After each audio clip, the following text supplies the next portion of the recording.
Isso faz parte das apresentações que hoje a gente faz para pessoas com deficiência visual e deficiência auditiva, nesse caso aqui para deficiência visual. Eu sou pediatra, sou homem branco, 67 anos, uso os pronomes ele e dele, o pouco cabelo que eu tenho e a minha barba e bigode são pretos, com alguns fios brancos, olhos castanhos, e eu estou vestindo um terno azul, com uma gravata azul, e vamos conversar a respeito de algumas outras declarações. Declaro também não ter conflito, declaro não ter conflito de interesse com o tema e que eu não utilizo o ChatGPT ou inteligência artificial para essa apresentação.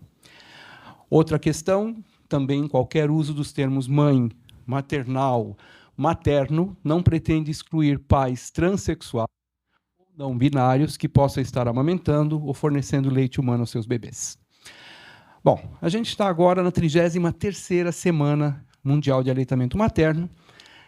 O tema proposto em inglês, Closing the Gap, Breastfeeding Support for All, a tradução dele, literal, fechando as lacunas, apoio ao aleitamento para todos, e no português ele foi escolhido via Ministério da Saúde, Ascom, e é o amamentação apoie em todas as situações. Falar um pouquinho de história. A gente sempre ouve a falar das coisas e muitas vezes a gente não sabe do que a gente está falando, não conhece exatamente, só ouviu e cita o nome. Em 1990, na Itália, em Florença, 40 representantes de 30 países se reuniram, depois de uma longa trajetória de várias outras reuniões, e no Brasil, o Brasil foi representado também. A doutora Marina Rea, na época, já ocupava um cargo na Organização Mundial de Saúde, para se discutir e colocar em prática essa que é a Declaração de Innocenti. Para lá? Pronto, então está lá. A Declaração de Innocenti, ela foi produzida numa reunião com a OMS e a Unicef, nesse Ospedale dell'Innocenti, que é um hospital na Itália, em Florença, no dia 30 de julho e 1º de agosto. Se fosse nos dias de hoje, no dia 1º de agosto, ele teria sido postado no Instagram. Na época, a gente não tinha isso, então foi uma declaração que foi repassada para todos os representantes que estavam lá presentes. Por isso, o dia 1º de agosto é o Dia Mundial do Aleitamento Materno.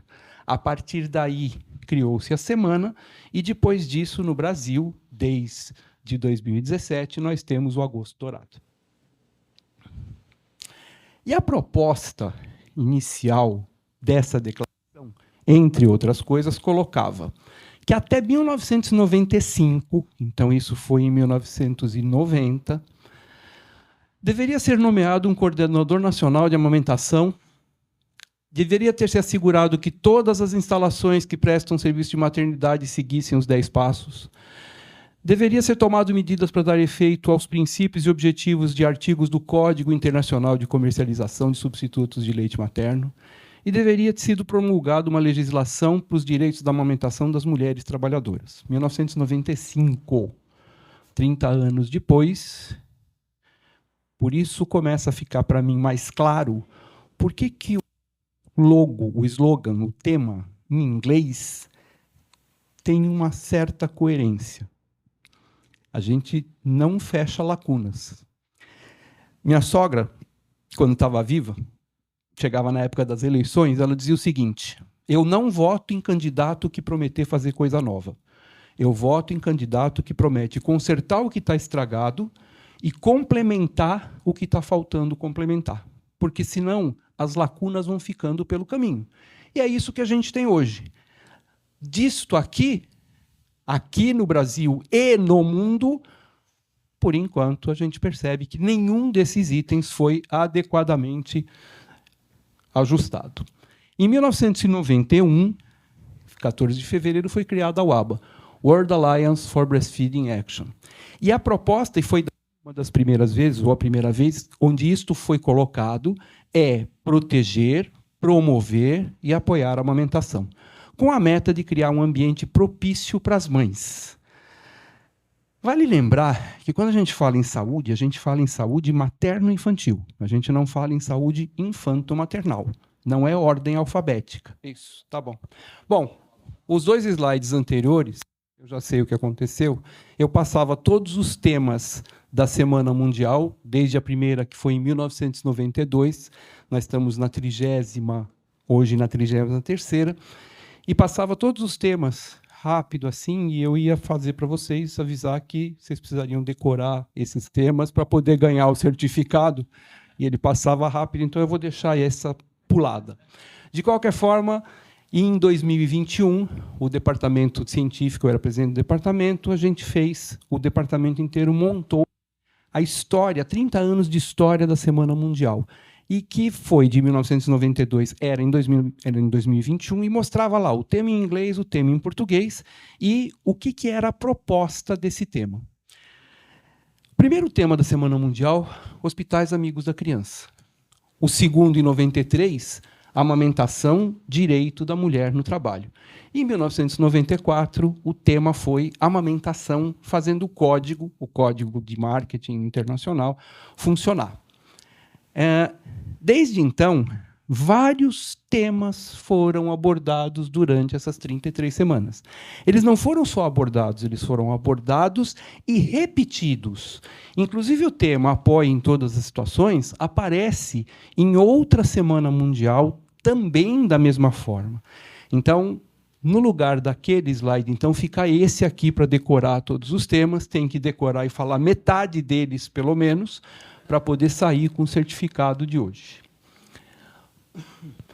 Estamos na 33ª semana, e, de tudo, é sempre interessante lembrar que, quando a UABA programa essa semana, ela olha para todos os continentes, para todas as questões raciais, para todas as questões econômicas do mundo. Isso é interessante? Lógico. Nós precisamos pensar na amamentação no mundo. Mas a gente não pode deixar de pensar na nossa realidade. E nem sempre a realidade do que acontece em outro lugar acontece com a gente. Este aqui é a proposta de pensar a partir de que momento a gente vai começar a olhar para dentro do nosso país e perceber quais são as nossas necessidades para que nós possamos atingir o ideal de amamentação para todas as mulheres e mães que desejam amamentar. Muito feliz essa apresentação do Action Folder da UABA. Desde 2020, eu faço a tradução oficial do Action Folder da UABA, a gente recebe, passa para o português, a supervisão da doutora Marina Reia, e a gente manda de volta para a UABA, isso é o que está publicado lá. Tudo está no QR Code, sempre que quiser usar, aí o QR Code traz para lá. E essa imagem é muito feliz, porque como a gente fala que aleitamento materno é uma questão multifatorial e requer a ação de uma equipe multiprofissional, a imagem do quebra-cabeças é muito boa, porque ela precisa que toda a engrenagem funcione de forma adequada para que a gente consiga atingir a amamentação na sua plenitude. Esse foi o tema abordado esse ano, desigualdades no apoio à amamentação, fatores subjacentes e possíveis ações. Eu vou trazer para vocês um apanhado bem geral do Action Folder para a gente entender na nossa realidade o que acontece. Então, uma das questões abordadas é o nível estrutural. Durante os tempos de emergência, a grande distribuição de fórmulas lácteas comerciais, então, a gente não chama mais, busca não chamar mais de substituto de leite materno. Elas são ou fórmulas lácteas comerciais ou produtos lácteos comerciais. Eu escrevo para a revista Crescer, eu tenho uma coluna que se chama Eu Apoio Leite Materno, é uma coluna de aleitamento materno, e eu escrevi um artigo, e escrevo na editora Timo. Esse foi para a editora Timo. Quando eu coloquei que só existe um substituto de leite materno, só um, que é o leite extraído de mães doadoras que é levado para o banco de leite, analisado, trabalhado e redistribuído para as unidades de terapia intensiva para que os prematuros possam substituir o leite materno por outro leite humano. Esse é o único real e verdadeiro substituto de leite materno. Por que a gente coloca isso aqui? Porque não existe uma política abrangente nessas situações. Tivemos agora a catástrofe, tudo o que aconteceu em Porto Alegre. E, imediatamente, as ações humanitárias de doação começaram a aparecer. Manda roupa, manda comida, manda fórmula infantil.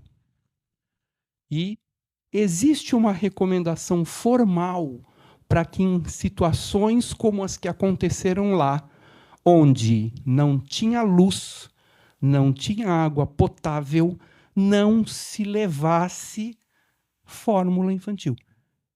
E fica difícil de explicar, passando a impressão que a gente quer que as crianças morram de fome.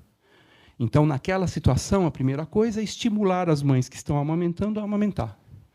A segunda questão é o que oferecer. Porque se eu mandar essa fórmula e eles não têm luz e eles não têm água potável, água para lavar o equipamento que vai ser utilizado, água para fazer o leite, a chance que tem é de repetir o que alguns de vocês não conhecem, que é essa imagem, que é o The Baby Killer.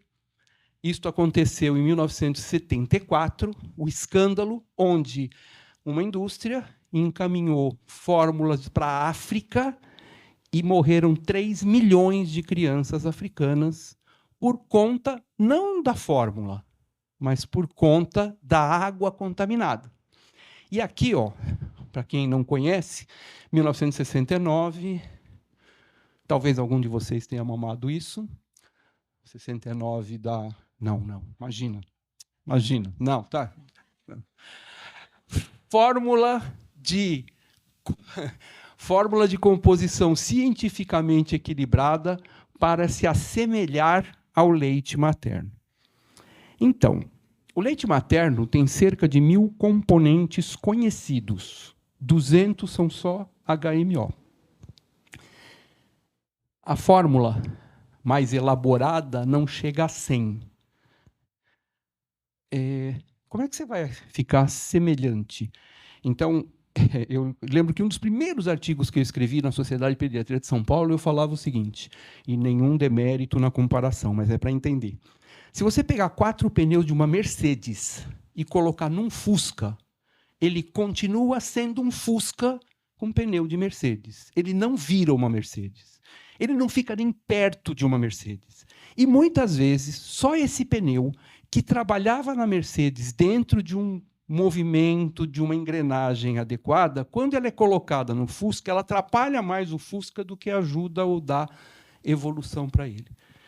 Então, a indústria pega um HMO do leite materno e coloca dentro da sua composição, isso continua sendo uma fórmula láctea comercial com HMO, que, traduzindo, é Human Milk Oligosaccharide, quer dizer, um oligosacáride do leite humano. Essa imagem também circulou muito no mundo. Foi uma história no Paquistão. Aqui conta 2 histórias. A questão é, primeiro, essa mãe teve gêmeos e ela foi orientada que ela não deveria, porque ela não conseguiria amamentar os 2. Esse era um dos tabus, quando a gente fala hoje de tabu e mitos da amamentação. Naquela época, culturalmente, no Paquistão, ela tinha que escolher um para amamentar. E, culturalmente, foi escolhido o menino. Essa foto foi tirada um dia antes de essa menina falecer. A mãe distribuiu e deu liberação da foto para a Unicef. Usem minha foto se isso for útil. Eu não quero que outras pessoas cometam o mesmo erro. Em 2009, a tradução, lembrando sempre que a tradução não é literal e, às vezes, perde na tradução a ideia original que vai ser retomada posteriormente através da leitura e do acompanhamento do Action Folder. Breastfeeding, a vital emergency response. A amamentação, uma resposta vital à emergência, que passou a amamentação em todos os momentos. Lembra desse ano? A amamentação apoia em todas as situações. É um tema muito amplo. O que é apoiar em todas as situações? O que é apoiar em todos os momentos? Mas aqui a proposta era elaborar planos para impedir doações de alimentos que substituam o leite materno, mamadeiras e bicos, e tenha planos de ação prontos para controlar todas as doações que chegam durante as situações de emergência. 2009, 15 anos atrás. Fique atento a planos e relatos de doação de fórmula infantil, derivados do leite ou outros alimentos que substituem o leite materno, mamadeiras e bicos, monitorar e informar violações ao código em emergência. Então, poxa, mas eu vou mandar o quê? Leite de vaca integral. A Organização Mundial de Saúde soltou um documento este ano de 2023, dizendo que, a partir dos 9 meses, não existe diferença nutricional entre o leite de vaca integral e fórmula comercial láctea. Fórmula láctea comercial. Nós temos o nosso Guia Alimentar para Crianças Brasileiras Menores de 2 anos, que é de 2019, do Ministério da Saúde, que já fala isso, e que fala isso a partir do 6º mês. E que entre 4 e 6 meses você pode utilizar o leite de vaca modificado, que é diluído com água, que é o leite que é mais consumido no Brasil. Questão de custo. Ah, mas eu quero usar a fórmula. Pode usar a fórmula. Não existe uma proibição ou uma contraindicação, mas não é absolutamente obrigatório o uso de fórmula. E quando eu vou mandar para lá, eu tenho um leite pronto, que ele só precisa ser aquecido e oferecido em copo. Ou oferecido da forma que der, num copinho, não precisa aquecer necessariamente, não tem luz, não tem água, e eu não tenho o que lavar e o que preparar aquele leite para fazer mais uma prática potencial de contaminação. Nós escrevemos um documento em relação a um toolkit, que foi uma caixa de ferramentas que montaram de lá de Porto Alegre, oficial, colocando essa questão da doação, e nós colocamos aqui, no contexto, a importância da higienização das mamadeiras e outros utensílios utilizados, e a própria oferta das fórmulas ficam estritamente suscetíveis à manipulação inadequada e ao risco de contaminação. Então, é importante que isso seja sempre lembrado. A seguir, a questão da diferença da situação urbano-rural. A amamentação de zona urbana e a amamentação de zona rural, ela sofre influências de questões sociais, econômicas, do marketing, e, muitas vezes, uma exposição maior ao marketing das fórmulas nas áreas urbanas pode explicar as taxas de amamentação mais baixas nessa área, porque elas são mais influenciadas pelo marketing. Outra questão bastante abordada é a escolaridade é mais preditiva da amamentação do que o rendimento, ressaltando a importância da informação. Essa é a principal missão de todos nós aqui, a informação. A gente não pode querer amamentar mais do que uma mãe. A mãe sabe o seu limite, sabe as suas condições, sabe as suas possibilidades. Mas é super importante que a decisão, que só pode ser dela, e quando a gente fala de protagonismo de aleitamento materno, nós não estamos falando de profissionais. Quem é protagonista do aleitamento materno são a mãe e o bebê. Eles definem quando, como, se, da forma que for. Essa é a definição, mas essa definição precisa ser informada. E o que se descobriu, através de estudos, nada mais natural, né, é que com a informação e sem dinheiro, você tem mais chance de amamentar do que com dinheiro e sem informação. A informação define muito mais do que a questão de rendimento para definir a amamentação. Na questão de nível organizacional, lacunas na implementação da IAC. uma elevada percentagem de bebês recebe fórmulas nas maternidades sem motivos médicos e não é possível fazer escolhas informadas para as mães amamentarem seus bebês. Vamos falar da IAC? IAC, está aqui o manual, um dos manuais, né, o módulo 1, os antigos 10 passos para o sucesso da amamentação, do aleitamento materno.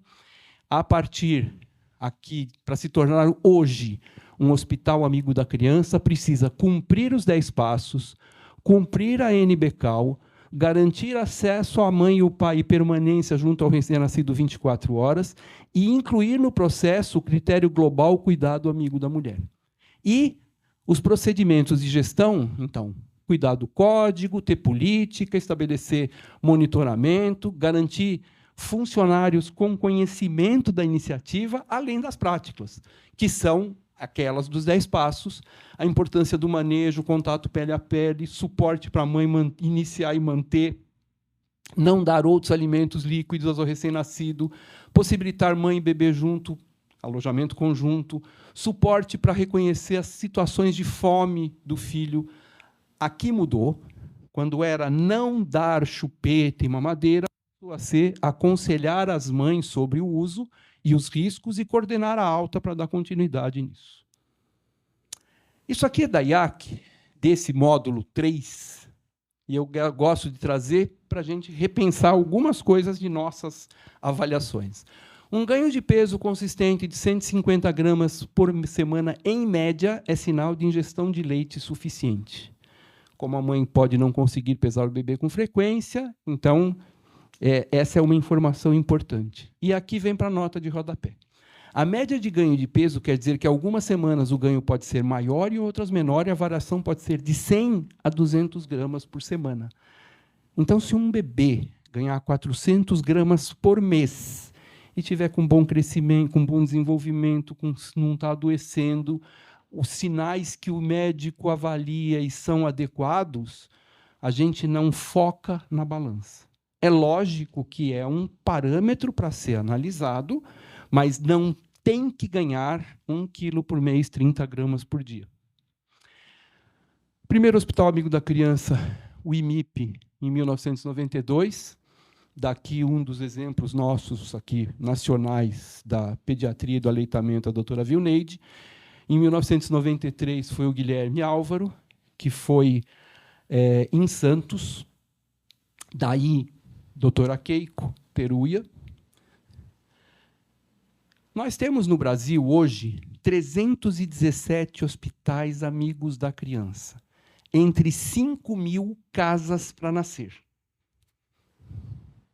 Está dando para dar continuidade no raciocínio do gap, do que é a lacuna que a gente tem que cumprir? Tá. Vamos acrescentar uma pimenta nisso. Um coentro, para aqueles que não gostam de coentro.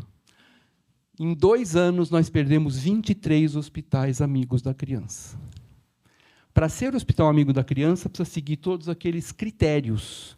Então, o monitoramento, a avaliação, passa por critérios que, muitas vezes, podem desestimular uma instituição, ou a instituição não está realmente adequada. Então, para ser um hospital amigo da criança, tem exigências a serem cumpridas. Nós perdemos 23 e são 317 entre 5.000.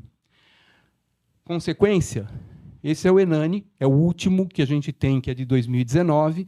Estamos, nesse ano, na elaboração e coleta de dados para o próximo ENANI, que é o ENANI pós-pandemia, aquele foi pré-pandemia. Resultado, aleitamento materno na primeira hora de vida, 62%. 38% das crianças não são amamentadas, dos recém-nascidos não são amamentados na primeira hora. Chance deles continuarem a amamentação, até 6 meses a gente chega na taxa de 45,8%. Então, a gente percebe que existe um decréscimo nessa situação. A outra questão, banco de leite. A gente enche o peito, com todo orgulho, e fala que o Brasil tem a maior rede de banco de leite humano do mundo e exporta tecnologia. E isso é verdade. Os bancos de leite não são suficientes para satisfazer a necessidade de leite humano doado. Então, vamos lá. Essa aqui é a rede Fiocruz, onde você pode encontrar grandes informações da nossa rede de banco de leite. Esse é um documento de lá. Esse é um documento do Programa Brasileiro de Cooperação Internacional, isso é recente. Constituída por 233 bancos de leite humano e 240 postos de coleta, presentes em unidades hospitalares de todos os estados do país e no Distrito Federal. Em 2023, a gente coletou aqui 209 mil litros de leite doados por 160 mil mulheres para beneficiar 178 mil recém-nascidos que receberam 150 mil litros de leite humano pasteurizado. Impressiona, né? Impressiona muito, né? Então, vamos fazer uma conta. Nascem por ano no Brasil 2,5 milhões de crianças. 11% são prematuros. 275 mil prematuros por ano. E a gente consegue amamentar, suprir, doar 178 mil entre 250 dos que nascem. E a nossa rede é a maior rede de banco de leite humano do mundo. O que acontece? Com estoque baixo, banco de leite humano... Isso aqui foi de 26 de julho. Eu recebo todos os dias, porque eu me programo para receber as notícias de aleitamento materno, artigos de aleitamento materno, breastfeeding, enfim... Todos os dias eu tenho esse tipo de informação. Esse aqui foi do dia 26 de julho. Com estoque baixo, o banco de leite humano do HU precisa de doações. Banco de leite e maternidade da Darcy Wagner de Joinville está com estoque baixo. 26 de julho de 2024. E nós temos a maior rede de banco de leite humano do mundo. Se você quiser informações, você vai neste link, pode ser por aqui, e você vai aqui em Brasil... E aqui você localiza todos os bancos de leite e os postos de coleta. Posto de coleta. Para que é o posto de coleta? É para a gente evitar aquela situação que você fala assim, nossa, eu tenho uma prima numa cidade e ela está amamentando e lá não tem banco de leite, o banco de leite mais próximo fica a 300 quilômetros, ela não consegue ir lá, ela joga meio litro de leite na pia todos os dias. Abre parênteses... quando ela não faz aleitamento materno cruzado, que é muito comum e muito mais frequente do que as estatísticas mostram no Brasil. Então, o que faz o posto de coleta? Ele vai lá, pega aquele leite, leva para o banco de leite mais próximo, que utiliza tudo isso. O que fica para as crianças desta cidade que tem UTI, que nascem prematuros? Não fica. Então, você resolve, sim, a questão do volume de coleta. Então, eu trouxe aqui um panorama com números para a gente entender. 5 regiões que a gente tem, quantos estados.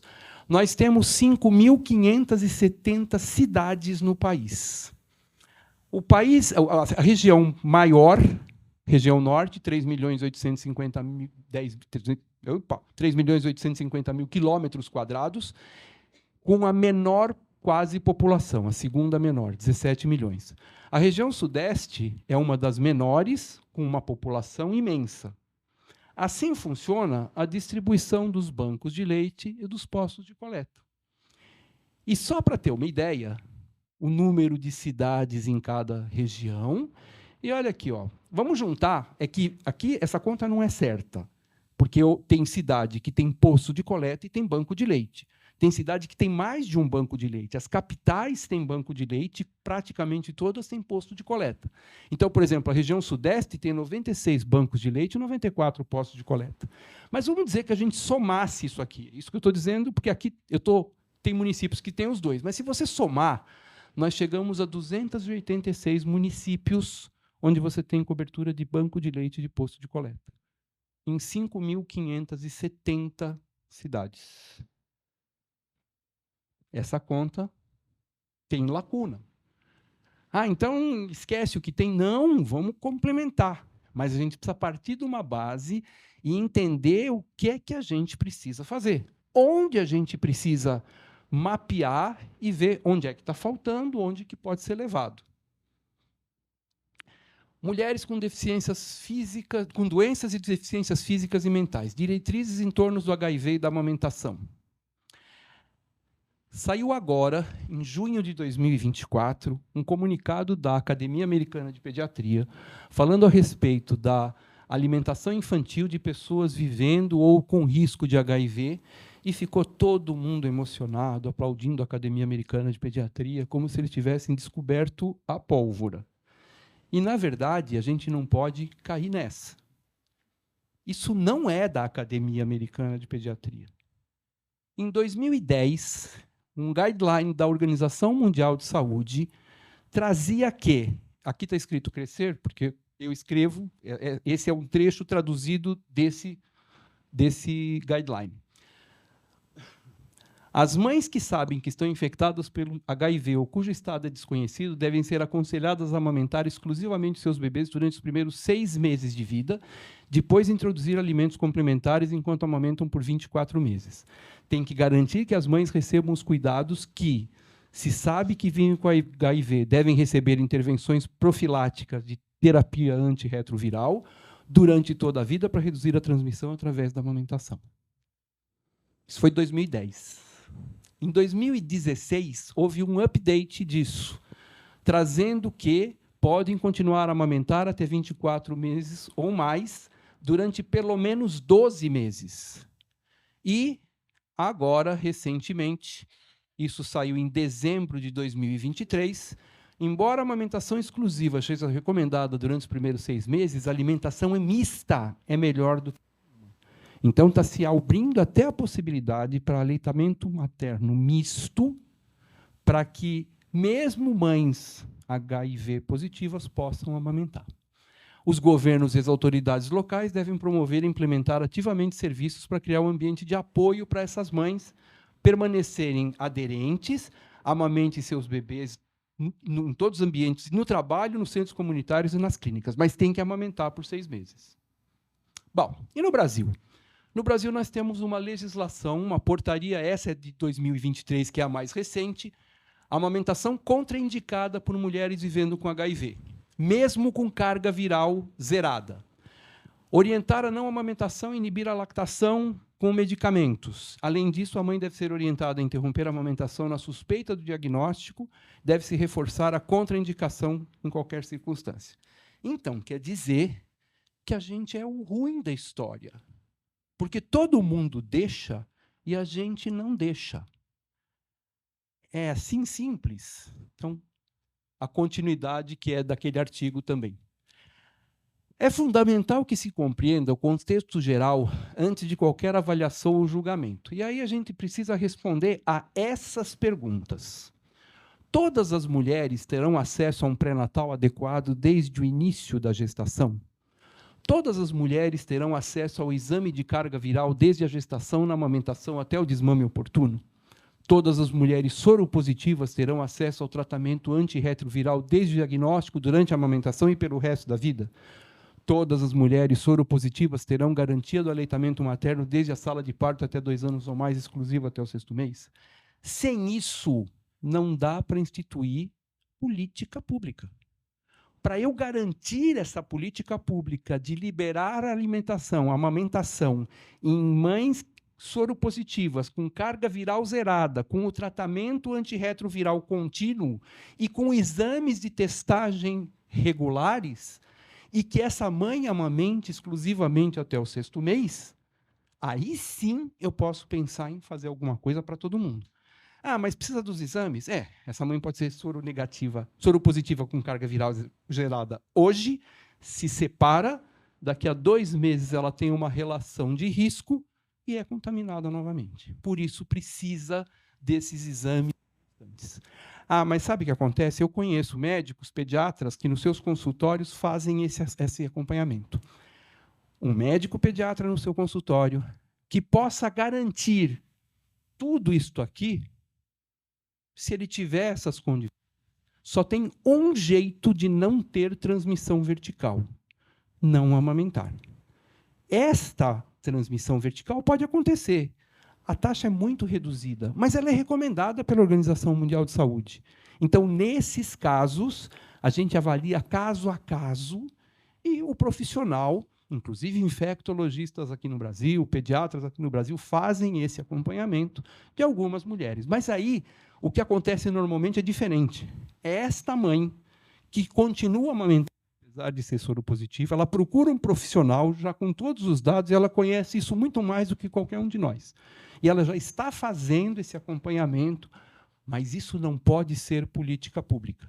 E no Brasil ainda é contraindicada a amamentação em mães soropositivas. Esse é um outro exemplo. Amamentação em libras. Aqui a gente foi... Esse é um e-book. Deixa eu ver. Está aqui, ó. Esse é um e-book de amamentação em libras que traz 99 termos em libras. Não é bacana? A gente ter libras para mães com deficiência auditiva. É muito bacana. Quem aqui conhece libras? Não sei quanta gente tem aqui, mas, para quem não está vendo, nenhuma mão foi levantada. Isso. O que adianta eu ter isto aqui se eu não tenho quem entenda esse idioma? Sabe que sensação é essa? Você está viajando para Grécia e você leva um dicionário grego, português grego, com frases que você vai usar. Aí você fala em grego assim: onde fica o restaurante mais próximo? E ele te responde em grego, e você não entende nada. Então, esta é uma ferramenta humanitária que vai ficar na gaveta. Porque, para isso funcionar, eu preciso ensinar Libras. Eu estou ensinando um idioma. E quem já viu a apresentação em Libras percebe o seguinte: quem faz Libras, por exemplo, este sinal diz uma coisa, este sinal é outro. Eu não tenho como ensinar isso assim. Outra coisa importante, quem vê a apresentação em Libras percebe as expressões faciais e corporais, por isso você tem, numa atividade, troca de tradutores, porque é cansativo, e ele transmite na face a emoção que a gente pode transmitir pela voz. Então, toda essa tonalidade que eu faço para falar, ela não tem como entender. Então, quem entende isso, o tradutor em Libras, que vai falar isso em Libras. Então, é importante existir? Sim. Isso aqui é um dicionário, é uma iniciativa. É importante que se ensine para profissionais de saúde que possam orientar essas mães no país. No final dessa primeira parte, soluções e ações, a proposta do Action Folder fala sobre a IAC, sobre a separação zero após o nascimento, programas de cuidados mãe-canguru, formar e educar pessoal de saúde, linguagem com as preferências de gênero, fornecer contínuo apoio para uma coordenação de grupos de mães, centros de apoio à amamentação multirraciais, implementar políticas de modelo para gerir lactação e a criar bancos de leite. Essa parte aqui, ó, com esses links, ela só existe na nossa versão. Isso foi inclusão como uma nota de tradutor, foi autorizado pela OABA, mas não foi incluído nos outros, onde a gente coloca aquele documento e uma informação e o link da rede Fiocruz, porque isso aqui é para solução e ação. Então, quem quiser saber como faz isso, pode entrar em contato com a Fiocruz. Local de trabalho e emprego. No entanto, o progresso é lento no cumprimento da recomendação para a concessão de 6 meses de licença maternidade remunerada. A ausência da licença paternidade fica mais difícil para o pai conseguir apoiar. Mas aqui no Brasil a gente tem empresa cidadã. E a empresa cidadã é aquela que troca benefícios fiscais por 6 meses, 180 dias de licença maternidade e 20 dias de licença paternidade. Beleza. No Brasil, nós temos 21 milhões de empresas. A empresa cidadã é isso que a gente conversou. Nós temos no Brasil, isso aqui é dado de 17 de maio de 2024. Não atualizou até agora, não faz muita diferença. 29.700 empresas cidadãs. Uau! Nós temos 21 milhões de empresas, 14 milhões e meio são microempresas individuais, 5.780.000 são pequenas e microempresas, essas não entram. O que entra são essas 1.391.000 empresas. Nós temos 2,13% de empresa cidadã. Fica claro que uma das boas táticas que a gente teria aumentar a licença maternidade de 6 meses para todo mundo. Isso já resolveria grande parte dessa situação. Mas aqui, a gente não consegue fazer isso. Suporte no local de trabalho. As mães que trabalham podem ter dificuldade em continuar a amamentar se a sua empresa não tiver política. Pausa para amamentar, instalações para amamentar ou extrair leite e creche no local de trabalho ou perto dele. Sem isso, uma mãe que volta ao trabalho já enfrenta mais um desafio em relação à sua amamentação. Nós temos hoje 274 salas certificadas de apoio à amamentação no país. E isso não é só em empresa. Brasília, por exemplo, dentro de sede de ministério, você tem. Em alguns locais públicos, você não tem. Em empresas, o que precisa para ter uma sala de apoio à amamentação? 2 metros quadrados, uma poltrona, uma pia, uma geladeira, que seja utilizado só para isso. É isso que precisa para ter essa sala, para que a mãe possa entrar lá, extrair seu leite, deixar ali no congelador até a hora dela sair, pegar esse leite e pegar o seu rumo de casa. Local de trabalho. Os trabalhadores da economia informal enfrentam barreiras. O trabalhador informal é aquele que não tem direitos trabalhistas, tais como viver longe do trabalho, longas horas de trabalho sem pausa em ambiente de trabalhos perigosos. Esse é o DIEESE dado do 4º trimestre de 2023, é o mais recente que a gente tem. Nós temos 90,6 milhões mulheres com mais de 14 anos. 47,8 milhões são da força de trabalho. 37,5% dessas, serviço informal. Em 2023, era 17.250.000 mulheres. 41,9% negras, 32,6% não negras, o que já mostra um recorte racial em relação à questão da amamentação. Quase 40% das mulheres ocupadas ganhavam até um salário mínimo, e em cargos de direção, mulheres ganhavam 27% menos do que os homens, sendo que existe no Brasil agora a lei que um homem e uma mulher trabalhando numa mesma empresa, numa mesma função, têm que receber o mesmo salário. Isso é lei. Sabe aquela história de pega e lei que não pega?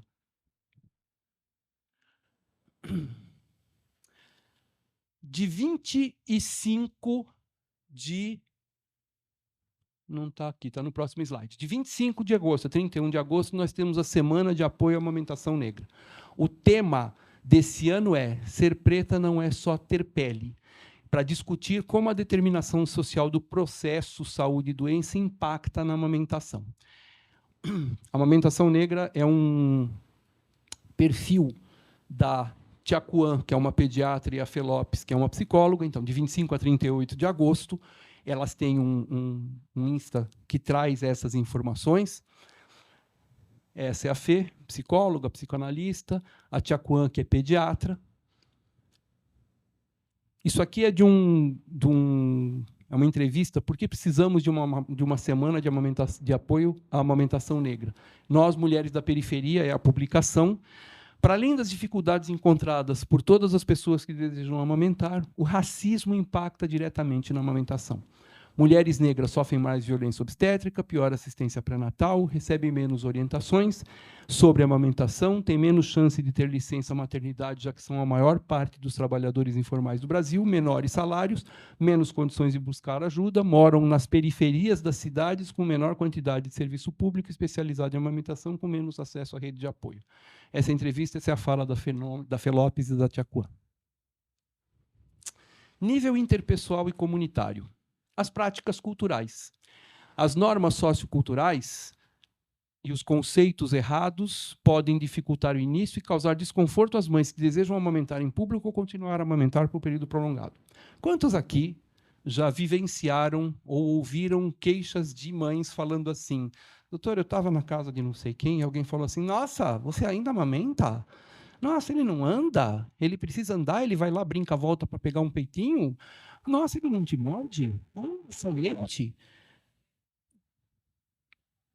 Esse leite parece água, né?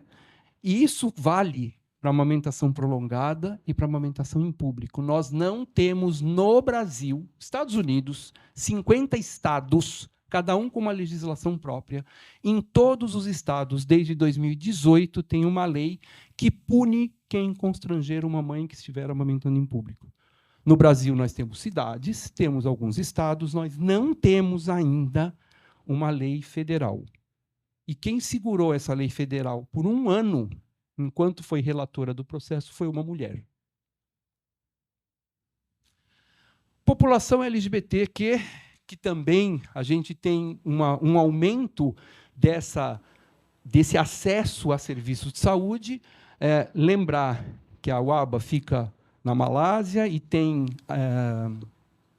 uma coordenação com religiosidade islâmica. Então, no ano passado, a gente conseguiu incluir alguma coisa a respeito de casais homoafetivos, que isso não tinha incluído até o ano passado.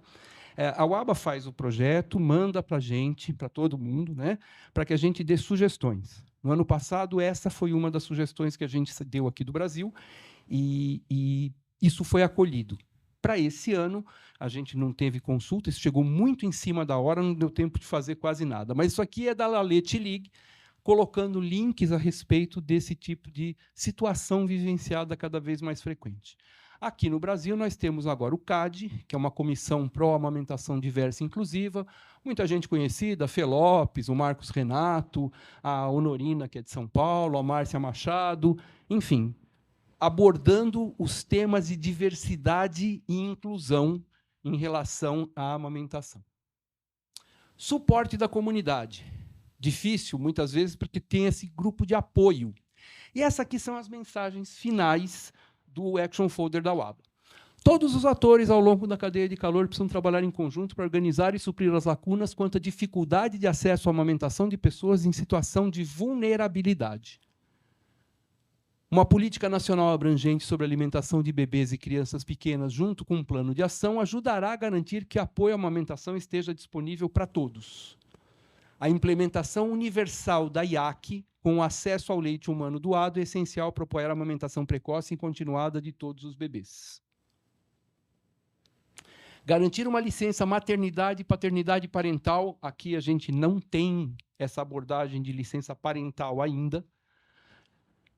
Adequada, a inclusão do setor informal na proteção da maternidade e no apoio no local de trabalho são essenciais para apoiar a amamentação entre os pais que trabalham. Trabalhar com os membros da comunidade para desenvolver apoio personalizado à amamentação para populações vulneráveis vai ajudar a suprir a lacuna. Bom, o mais interessante, eu só trouxe isso aqui como um número para entender. Entre soluções e ações, e essas finais, nós temos 35 propostas. 35 propostas para serem distribuídas aqui, ó. Então, você tem 100 pessoas, e a tática de guerra para você ganhar, normalmente, é dividir para conquistar. E a gente pega o pouco material humano, o pouco recurso financeiro, e investe em 35 ações diferentes. Essa eu acho que é um curso que deveria ser suficiente em todas as universidades, em todo lugar, para a gente aprender a ter habilidade de ouvir. A habilidade de ouvir é fundamental, porque ouvindo a gente aprende. Ouvir quem? Ouvir a mãe. E depois, habilidades para aumentar a confiança e dar apoio. Quando eu vejo esse Action Folder, o que eu vejo é: dê ajuda prática. 35 propostas de ação não é ajuda prática. Ajuda prática é uma mãe que a gente está dentro do nosso ambulatório, sentado na mesa, e chama próxima. Ela entra lá, carregada do filho, sacola, guarda-chuva, porque... Bom, aqui não chove, né? Mas tá bom, em São Paulo chove todo dia. Mas tem sol, isso. Guarda-sol, então, guarda-chuva para sol. Toda carregada e a gente nem olha para ela, isso não é ajuda prática. Ajuda prática é eu sair, pegar a ficha, chamar pelo nome, perceber que ela está com a dificuldade, carregar alguma coisa dela, trazer ela para sentar para conversar, oferecer um copo d'água, alguma coisa, perguntar o que ela precisa e aí começar uma consulta, porque assim ela tem condição de respirar e falar alguma coisa que ela está sentindo naquele momento. dê poucas informações, selecionando aquelas que são relevantes. Isso sempre me pega quando a gente fica abordando a consulta da 32ª semana de gestação. Consulta da 32ª, a gente fica... Por isso que uma das minhas propostas é que a gente tenha uma consulta trimestral na gestação com o pediatra. Porque assim você divide entre o que a mãe precisa saber e o que eu quero falar. Desculpa, entre o que a mãe precisa saber, o que ela quer saber e o que eu preciso falar. Porque aí eu pego numa consulta e eu boto um data show desse para ela por 15 minutos, 30 minutos, 1 hora. A consulta da 32ª semana deveria começar assim. Oi, tudo bem? Eu sou o Dr. Moisés, estamos aqui nessa consulta com você, gestante. Como é que você chama? Ah, vai ser menino, vai ser menina? Você já sabe alguma coisa? Já tem nome? Como é que você está? E, a partir daí, a primeira pergunta da consulta é: o que você quer saber? E eu vou responder o que ela quer saber. Porque quantas vezes vocês já fizeram esse tipo de avaliação no pré-natal, a mãe vai para a maternidade, chega na maternidade, tem um nenê, fissura, dor, chora, posição errada, pega errada, ela chega na consulta, você fala, mas você não fez a consulta no pré-natal? Ah, doutor, eu nem me lembrei de nada naquela hora, porque ninguém respondeu a dúvida que ela tinha. Existem algumas coisas, sim, que a gente pode falar. Mas a prioridade no tempo da consulta é solucionar as dúvidas da mãe que procura a gente. E isso é aconselhamento. Escuta ativa, empatia, sem julgamento. Cada vez mais eu me aproximo das ideias, não que eu chego perto, não, é só de gostar demais das ideias de Ariano Suassuna. Não sou nem otimista nem pessimista. Os otimistas são ingênuos, os pessimistas amargos. Eu sou um realista esperançoso, sou um homem da esperança. Sei que é para um futuro muito longínquo. E é assim que a gente trabalha quando pensa com saúde materno-infantil, quando pensa em amamentação. Desde o início do mundo, existe um estudo mostrando que passaram por este mundo 180 bilhões de pessoas desde o primeiro Homo sapiens. Nós estamos hoje com 8 bilhões de habitantes no mundo. Mesmo sabendo que descobriram lá chifres que eram utilizados para dar o leite para os bebês, a gente chegou agora, principalmente até a ação da indústria na década de 50, 70 do século passado, até aqui, porque apesar da gente, independente da gente, e mesmo com a gente, as mães continuam amamentando. Então, vai passar um tempo, mas as mães vão continuar amamentando. Por que isso? Olha as estatísticas, né? Isso aqui foi o nosso PNDS, o nosso último dado em 2006, aqui em 2019 foram 13 anos. E essa é a proposta para 2030, de 2019 para 2030, que são 11 anos. Então, é assim. A amamentação na primeira hora, 60,9% para 62,5%. Aumentou aqui 1,6% em 13 anos, e a gente quer aumentar, isso aqui é a proposta da OMS, 7,5% em 10 anos. Aleitamento materno exclusivo passou de 39% para 45,8%, então foi 6,8%, para chegar em 70%. 80% de aleitamento materno até 1 ano. 60% saindo de 35,5% até 2 anos. A gente olha para esses números, dá um friozinho no coração, né? Porque a proposta do que a gente vê é assim, aqui aumentou 0,5% ao ano e, do nada, eu quero que passe a aumentar 4,8% ao ano. Na situação que a gente vive hoje, com as ferramentas que a gente tem, com a cabeça que a gente tem e as propostas que a gente tem, isso é utopia. A gente não vai chegar nisso. E aí eu me lembro de uma frase do Mário Quintana: se as coisas são inatingíveis, ora, não é motivo para não querê-las. Que triste os caminhos se não for a presença distante das estrelas. Existe, sim, o futuro. Né? Tem uma outra frase que é atribuída ao Eduardo Galeano, mas ele escreve que é de um cineasta, Fernando Bini, que é um cineasta uruguaio, que ele fala assim, o horizonte está lá. longe. Eu ando 2 passos, ele se afasta 2 passos. Eu ando 10 passos, ele se afasta 10 passos. E quanto mais eu ande, mais ele vai estar lá. Mais ele vai para longe. E por que eu continuo andando? Para que serve a utopia? Para me fazer andar.